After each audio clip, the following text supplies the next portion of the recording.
There we go. Oh, look like you. All right, guys. Welcome back. Welcome back. I like to say that cheesy. Welcome back. Welcome back. And that's not me. I could have get a little ratchet, but I'm trying to act dignified for this podcast audience because this is more of a calm version of me, huh? You find that I'm maturing? Please. Why would you add that on it? For the sake of the podcast, are you proud of me? I'm so proud of her. She's maturing. She's learning so much. Balance. She's doing so much on her own. Calmness. Yeah. I'm not all over the place, which I love being all over the place. But, it takes time to just calm my nerves, relax my mind, which is what we're going to be talking about today. Right. Mental health, how to ignite your mind, because that thing can go all over the place. So yes, it can. I have a special guest, guys, today on the podcast. Her name is Dominique. She is my sister. I've been knowing her for years, and her and her husband actually helped me get started with this podcast. So thank you. You're Kudos welcome. to getting me started, because I struggled a lot. And they already have a podcast. So what I did was, got tips and tricks from them but for doing this for so many years. And I'm grateful for y'all, like for real. Y'all were patient with me. Yeah, we were. During this time. We really were. So, of course, I gave you an introduction, but I also want to give you your flowers before we even get started, because you are doing it all. Like, you are a mother of 4 beautiful children, a wife, which is first, the head of her life, JT. And not only that, you hold your values as being a Christian woman, and you're bold about it. And it is so encouraging to see your light shine throughout your life, in real time, not only online, but just in person, seeing your walk, your growth. That's so sweet. Yes. Seeing your growth. I'm proud of you. Thank you. I'm proud of you too. Yes. Go, we're gonna cut up on this thing.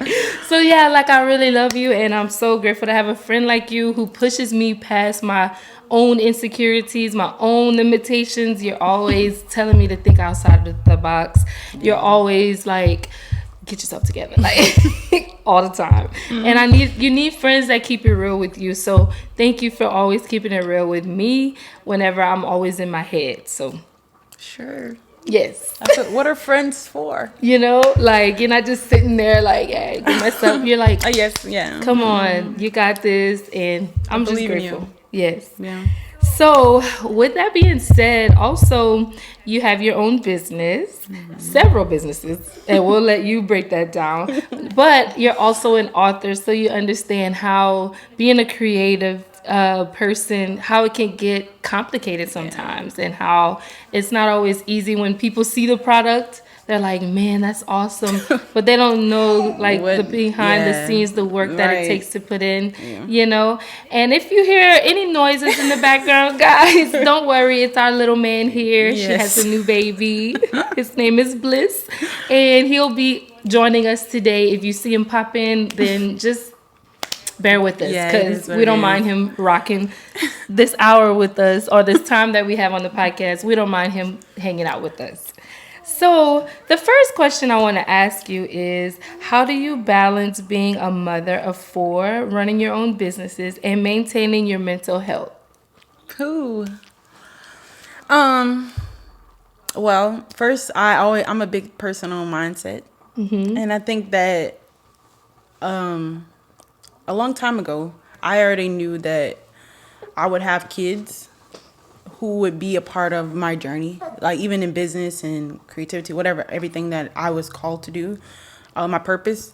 I knew already that my kids would be a part of it. So I factor them in the equation a lot.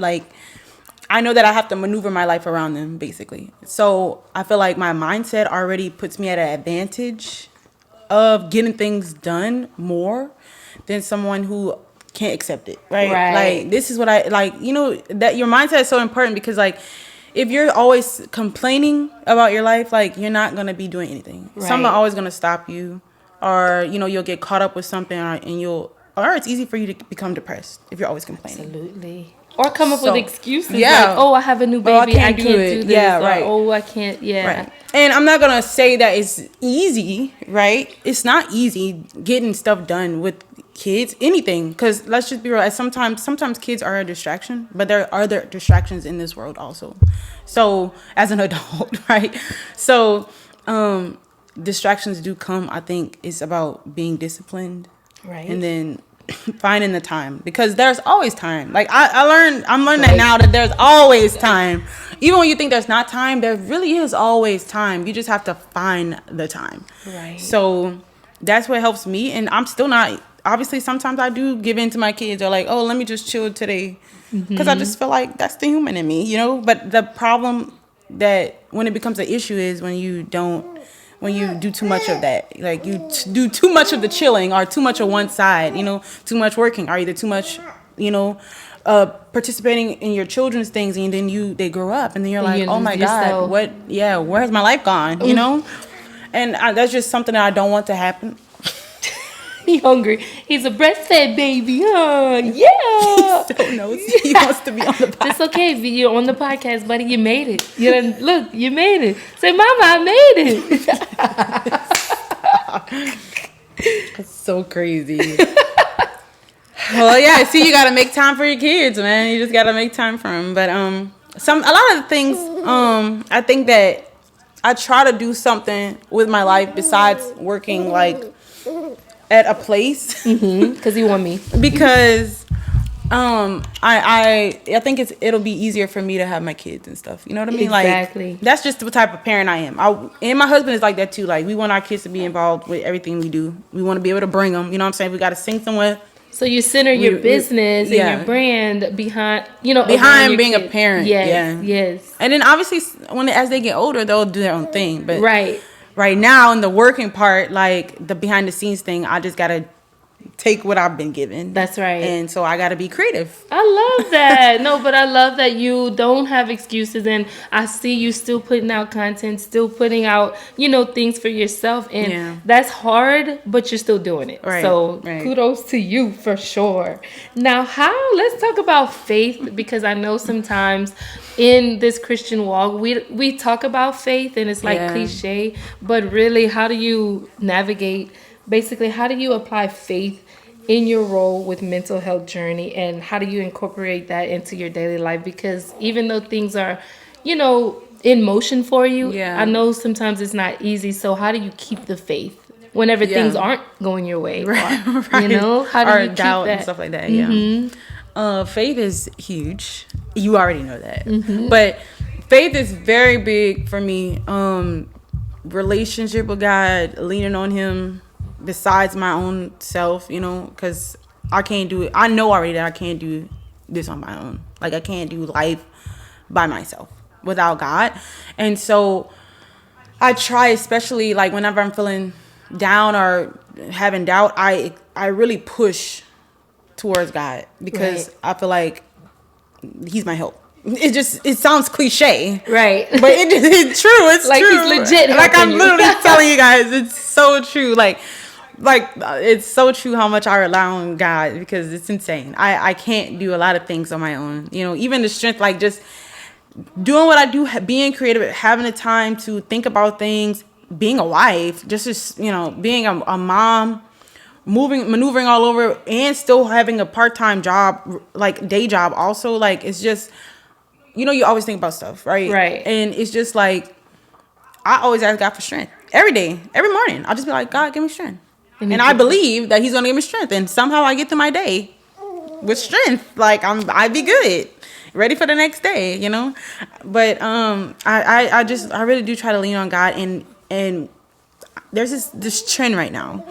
Like, tell me about the trends, because I'm always late with the trends. And I always ask, like, Nene, what's going on in the world? Or like, Jesus, I feel so out of touch sometimes. Yeah, but you really help me stay like ahead. I still feel out of touch. That's why I create the content, though, because it's like, I can't relate. Me Sorry. neither. I'm like, and I believe that there's people like me, like you, that want to see something different. So, but like there's these trends right now, like you saying you have to like, oh, if you're Christian, whatever, you need to be waking up early in the morning praying. You know what I'm saying? Like, setting out these certain times a day to give God His time.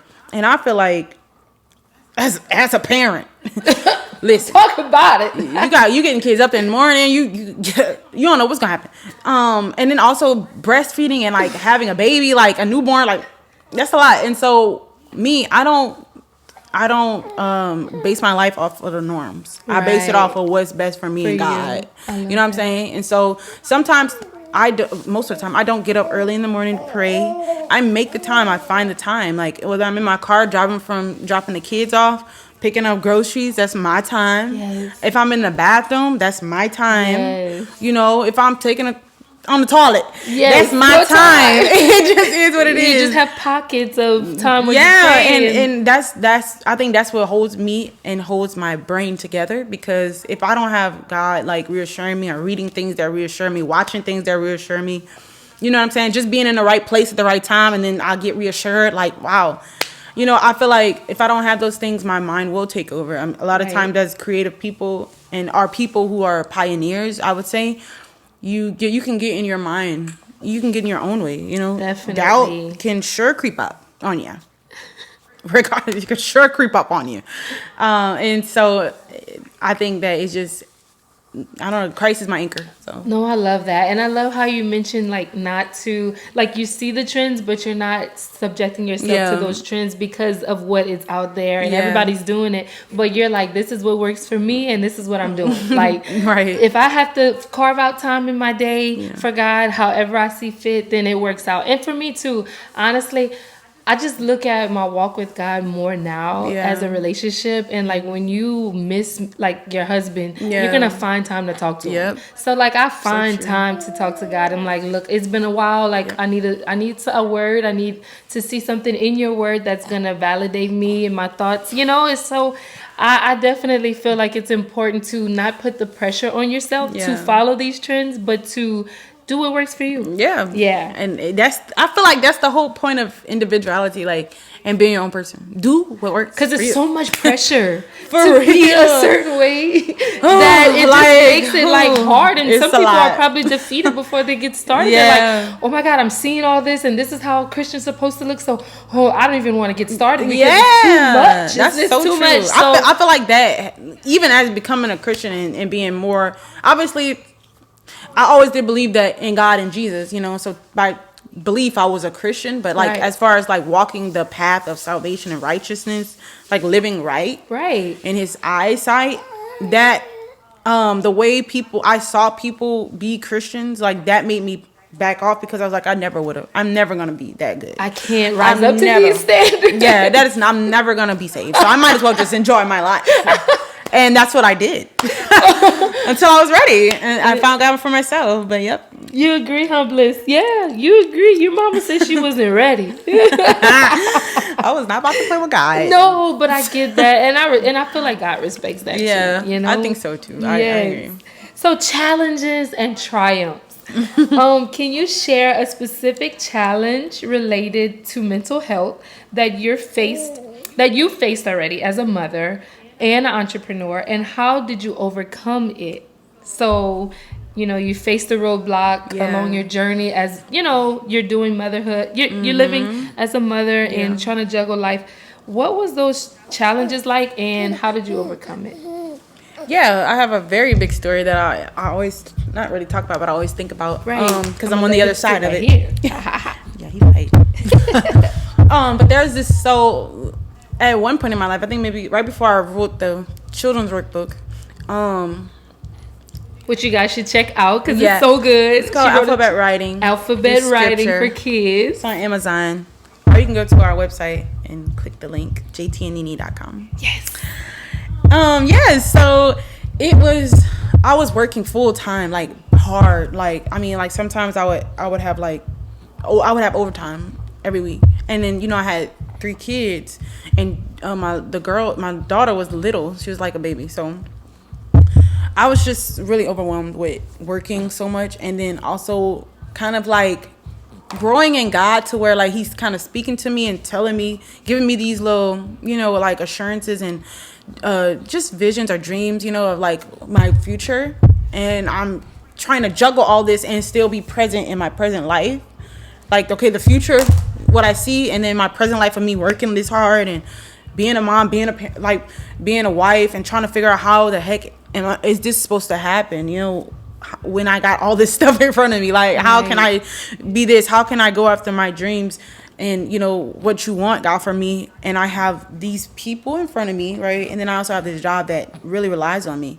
And I think I was battling with all that. And I never was taking a time out to just seek God, like pause my life. So that I can really breathe and accept what was being shown to me from God, but also accept what was in front of me too, and what I had to let go. So, and I think when I started, go, was it hard? Heck yeah! Okay. Oh my God! Heck yeah! Even let me tell you something. Even after that, after I had that epiphany, that life changing little moment, I bawled my eyes out multiple times, like.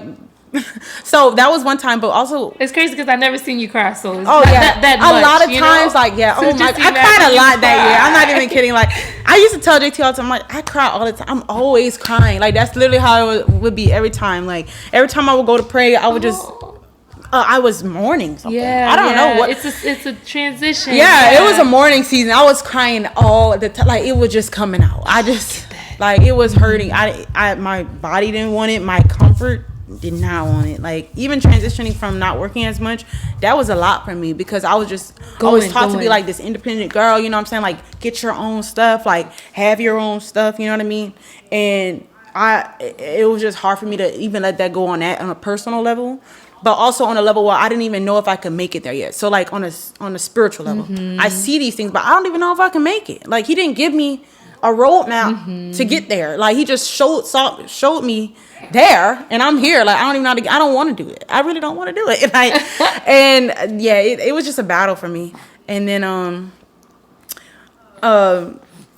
it took a whole year for me to like transition. Like I still worked that much, and slowly I would just cut my hours, and then finally I did it. It took a year and a half though for me to do it, but I kept going. You know what I'm saying? Like even if you feel like God is telling you to do something or let something go, I feel like if you keep doing it, if you keep making it a point in your brain to let it go, you will let it go. It's hard. It's so hard. Like I don't think people realize how hard it was for me to like step back from my job because it was such a part of my life. Right. It was such a part of my life. I felt like it was a part of my family, and it kind of was, you know, but I just knew that I cannot be there and move forward in my life and move forward spiritually.